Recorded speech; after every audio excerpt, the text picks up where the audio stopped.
Hi class, today we're going to cover section 3, area of circles and sectors. Areas of circles should be something that shouldn't be too difficult for us, and then finding area of sectors of circles is going to be vaguely familiar to something we've already done this year. Alright, so the area of a circle, most of you have probably heard the area of a circle is pi r squared. Remember that r references the radius.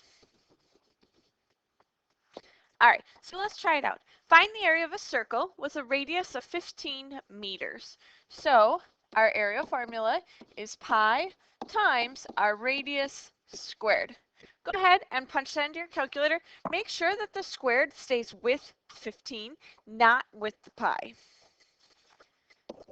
And when you get that, you have 706.9, don't forget our label, meters squared. You try out number 2. The only thing I want you to pay attention to is it's a diameter of 12. All right, find the radius of a circle with an area of 95 centimeters. So this way we're going to go backwards. Remember our formula is area is pi r squared. Well, we're going to plug 95 in for that area. Equals pi times r squared. We want to get r by itself. So we're going to start off by dividing by pi. And once you get that, what you have is r squared. And how do we get rid of the squared term? Yep, that's right. We're going to take the square root of our answer. So you're trying that out on your calculator. And we end up with r equals 5.5 centimeters. And it's just plain centimeters this time because we're not talking about area. Number 4, find the diameter of a circle with an area of 196 pi yards squared. Pay attention that it says pi with it. So we're going to plug that in for A. Then so we have pi r squared. And when you have a pi on both sides, what happens is it cancels, and we're left with 196 equals r squared. This problem is asking you for a diameter. So when you take the square root of both sides, times it by 2, and that gives you your diameter. If you and 3 friends order a large pizza from Pizza Hut, which has a 14-inch diameter, what is the total amount of pizza that in square inches that you will eat if you split the pizza equally? All right, well, if it has a diameter of 14 inches, that means it has a radius of 7. So let's start off by finding the area of the pizza. Go ahead and figure that out on your calculator. I got 153.93804, blah, blah. We'll just, for our sake, go to 0.9. And now we want to find out how much each person is going to get. Well, it's you and 3 friends, so that means there are 4 of you. So we're going to take our number and we're going to divide by 4. And we find out each person gets 38.5 square inches of pizza. All right, so here's the thing. We want to order pizza, so we want to make sure we're getting the best deal. So when we talk about the best deal, we're not talking about flavors, toppings, etc. We're purely talking about how many inches of pizza we can get per dollar. All right, a typical medium pizza has a diameter of 12 inches, and a large pizza has a diameter of 14.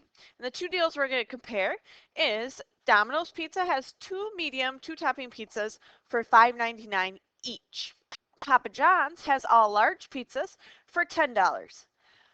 All right, so we have some things here we need to find. The area of a large Papa John's pizza.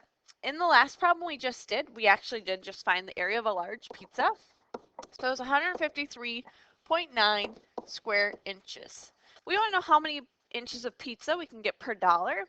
Well, if we look back, the problem said that it's $10 for the pizza. So let's take our square inches and divide by 10. If we round that to our tenth, we get 15.4 square inches per $1.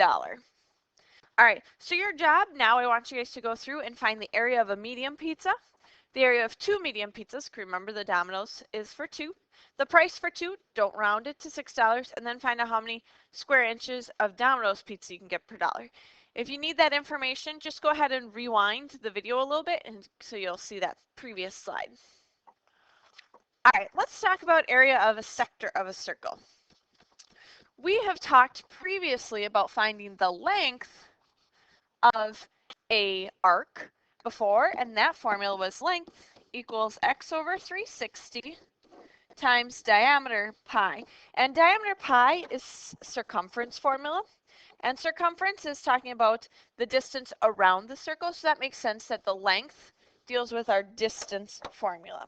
This time we're actually going to be talking about the area. So let's talk about all of this space here. It's a very similar formula. The area for a sector, again, is going to have that ratio out of 360.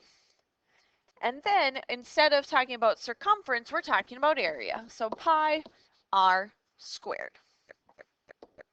So if we use that formula here, we're finding our shaded area. So our x is our shaded angle over 360 times pi, and our radius was 6 squared. Go ahead and do a little plug and chug on your calculator. Pause the video if you need to. And when we do that, we find that that area is 46.5 meters squared. We are talking about area, and so that's why we're going to use our meters, and it's squared. All right, we have 2 more here. I want you guys to try 7 on your own, and I'm going to have you guys do 8 also, but I just want to point out here, 65 is the unshaded area, and we want to know the shaded sector. All right, so keep that in mind when you're figuring that one out. Taking a look here at 9, we have 2 sectors that are congruent. And if the bottom here is 130, this top is 130.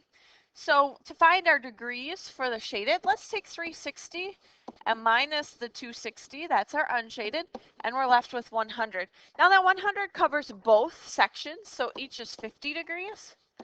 But we're just finding the total area of the shaded. So we can actually do this together in one piece. So 100 over 360 times our diameter, that's our length formula, times pi, and our radius squared. Go ahead and type that into your calculator. And we end up with 7.9 meters squared for our area, and that's for both sections together. All right, our last one here, we need to again find the area of the shaded section. And so take a moment, pause, think about how you might want to find the area of the shaded segment. All right, so thinking about it, we are actually going to find the area of the whole circle, and then we're going to subtract out the area of the small unshaded circle. So the area of the large circle is going to be pi times the radius. Well, our diameter is 9, so half of that is our radius squared minus, now we need to find the radius of the small circle, so right here. And the one thing that we notice first is that it's got these little red lines here. And remember that those mean congruent. So if this whole piece here is 4.5, because it's the radius of the large circle, half of that is going to be each of these sections. So 4.5 divided by 2, and we get 2.25 for each of those sections. So our radius for our small circle is actually this 2.25. So pi times 2.25 squared. Go ahead and figure that out on your calculator, and we'll double check our answers tomorrow. And make sure that you have your label centimeters squared.